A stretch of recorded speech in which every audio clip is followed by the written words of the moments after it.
4 बजे भोरवा में बोले सुंदर मोरवा, उठ हो शिशिया कर गुरु के भजनिया, उठ हो शिशिया कर गुरु के भजनिया, उठ हो शिशिया।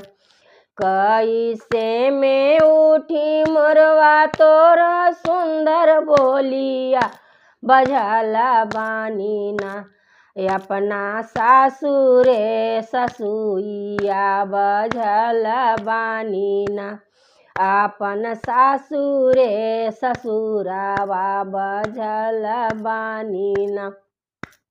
सासु ससुरवा शिशिया काम नहीं आई है, अकेले जैबू ना बए